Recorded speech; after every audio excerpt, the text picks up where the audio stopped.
The biggest thing that people struggle with today is pressure tolerance and stress tolerance. Too many people struggle with this because they just can't handle the heat in the kitchen. And it's not because they aren't made that way, it's because they haven't exposed themselves to harder experiences that builds up their tolerance level. Too often, pressure becomes a thing that is bastardized as something bad. Stress is bad for us, apparently. Stress is actually a good thing.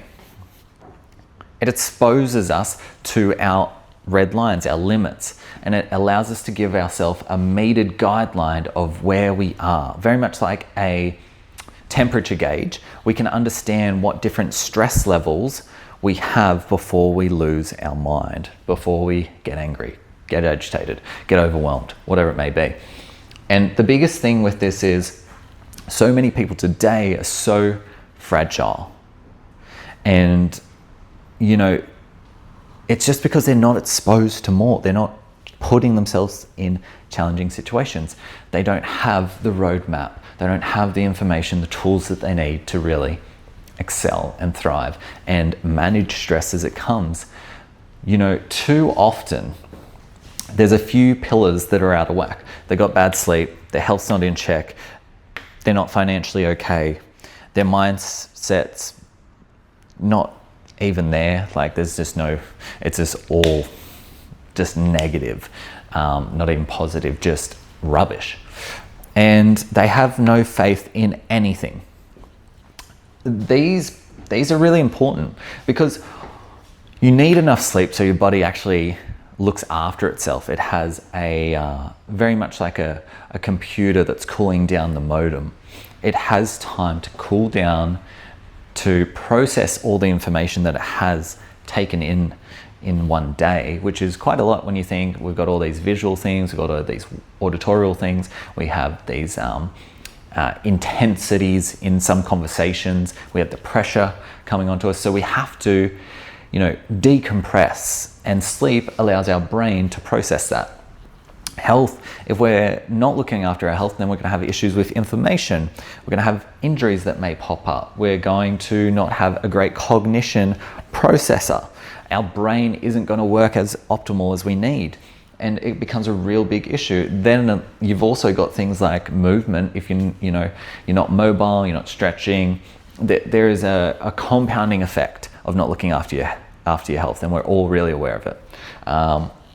Wealth is the biggest one. No one wants to talk about money. Money is the biggest thing that stabilizes a lot of people, especially men. There is this underlying pressure that isn't really talked about a lot, especially as a man, where it's, we live in a time where not many people provide due to financial challenges. And so, especially for guys, and I can speak on this, is that wealth is really important. But also for women as well. We have this period of time where everyone wants to be independent. And wealth is one of the things, if we look at Maslow's hierarchy of needs, money is a big stabilizer for a lot of people. Then we've got our mindset. If you're feeding your body, but you're not feeding your brain, then how can you expect your brain to grow? How can you learn about personal awareness, emotional intelligence? How can you understand how to diffuse arguments without it turning into an absolute chaotic shit show? There has to be the information coming into your life for that personal development, because that then in turn allows you to feel more confident in yourself, because you actually understand that you're going to be able to diffuse things, you're going to overcome challenges, you have that internal belief in yourself, which is building that internal confidence. The last thing is faith, and it's like we've all got to believe in something. Whether you believe in God, the universe, whatever it is, you must believe in something, because time and time again, you see people who believe in nothing and they suffer so dearly. They have no faith. When hard times come, they crumble. They think the world, there's nothing to it. And that's okay if you want to hold that belief, like whatever, you do you. Me personally, I am a believer in God, Jesus. That is my thing. I like knowing that I have a Father in heaven. I have a father I never had. And I like knowing that I'm always on the right path, and that faith can be universal. Like the universe is always taking you where you're going, whatever. That's fine. For me, it's God. And it's just understanding that there is something always happening for me. And that is the mind shift that you need in life to stop you from becoming a victim of your circumstances. Statistically, I know a lot of people who've done amazing things that statistically, where they've come from, shouldn't have happened. And it's because they had faith. And that faith was in something else greater than themselves. And then also that faith came into themselves as well. They had faith that they could do it. So when we understand that we need faith externally, but also internally, we understand that that builds our capacity and trust within ourselves to handle challenges as they arise. So one big thing is we have our capacity bubble, which is this, it's this circle. And as soon as you hit this circle line, your bubble bursts because you've pushed your capacity too far. And then usually what happens in this is if you burst your bubble, you get sick. You break down.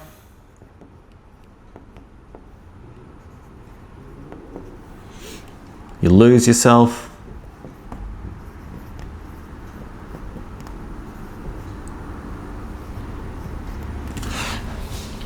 And you have to start again.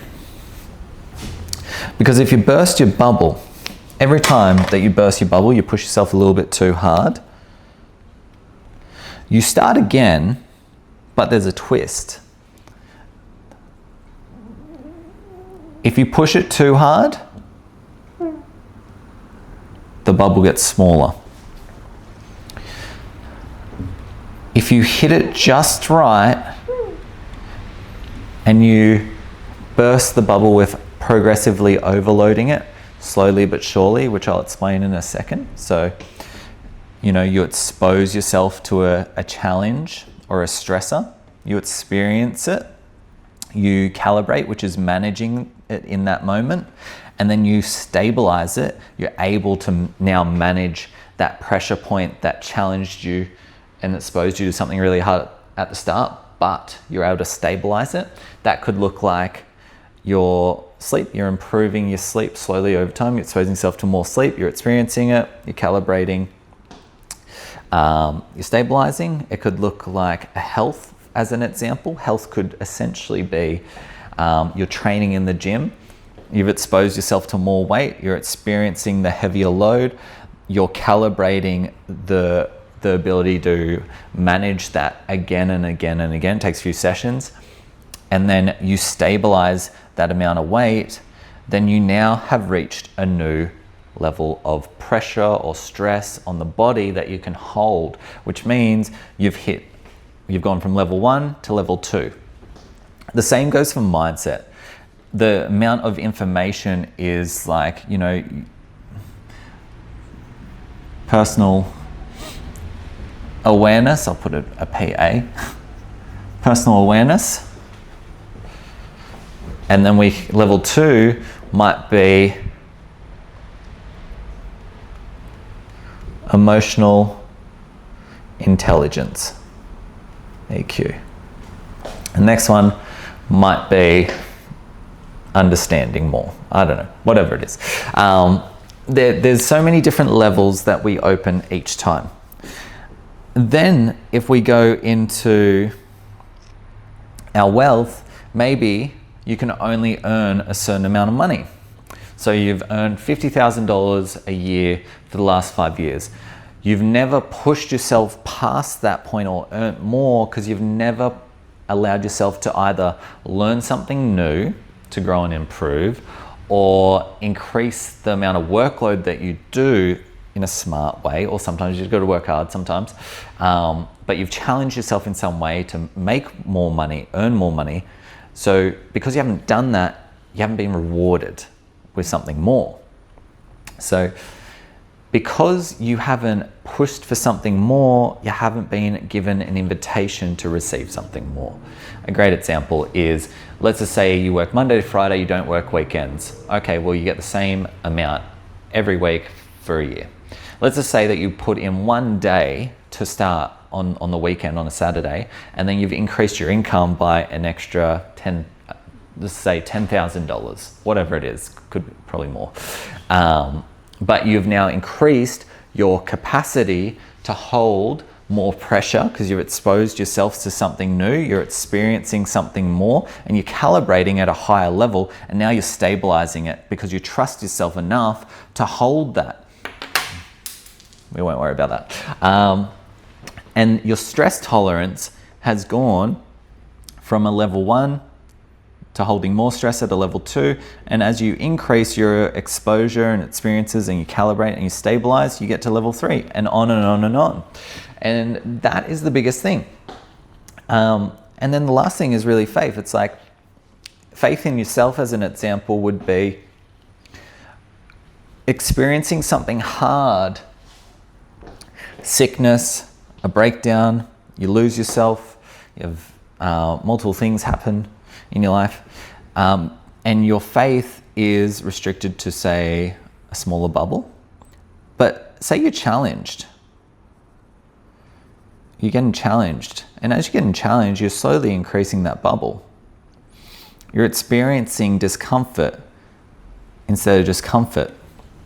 And you've somewhat increased the bubble size because you've exposed yourself, you've experienced it, you've calibrated the challenge, and you've stabilized yourself in that hard time. So you now have more faith in yourself to overcome more challenges. And this goes again and again in so many ways. Now, there's a few ways that you can, like, I can say all these things, but you're like, Chris, well, how do I have some hacks to overcome the pressure and the stress tolerance?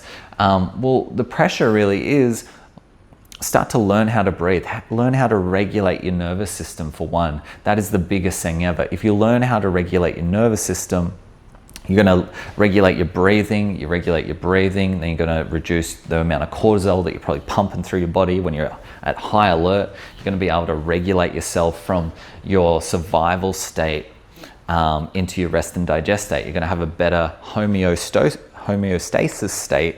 Or if you do get stressed, because you've learned how to regulate yourself, you're going to be able to come down to that baseline, calm, relaxed again, with much ease. A great example of this is if you want to manage more stress, you have to put yourself and expose yourself in more challenges or stress-induced states. The stress-induced states, like an ice bar for working out, is going to allow you to practice managing the pressure that you have in front of you. If you manage that pressure, you'll be able to calibrate and stabilize. If you don't, then of course you step back again and you have to expose yourself to something. There are levels to this. You don't want to go out and do Wim Hof and just literally jump out in the snow in just some shorts and some shoes and think you can take it on without the proper training. Like, you need to develop yourself more to do these things. So that is the biggest thing. That is how we start to manage pressure and how we start to increase our stress tolerance. This is a time-based thing, and everyone is different, and you need the right people in your corner to help you with these things, but it doesn't hurt to start the process and looking for, who can I go see that's going to help me improve my sleep? Who can I go see that's going to help me improve my health? Who can I go see that's going to help me improve my wealth and give me some understanding around that too? What's going to help me around my mindset? And what do I need to do or be exposed to that's going to help me understand my faith? And a lot of people start to cringe and get scared when we talk about faith, but I think just allowing yourself to experience something is going to allow you to understand more about it. And I'll give you one last thing, and it's that the biggest thing you can do to destroy your own life is saying you're going to do something and then not doing it. Because internally, your body, your inner self keeps the score of that.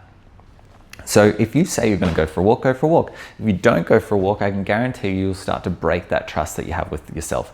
The more trust you break with yourself, the less your nervous system's going to trust you, the more you're going to start to doubt yourself, the less confidence you're going to have, the more you're going to see opportunities fade away in your life. So you must understand that every action has an equal and opposite reaction to what you do, and the outcome will be shown in your reality. If you have more questions about pressure and stress tolerance, leave them in the comments, let me know, and I would love to help you where I can. Cheers.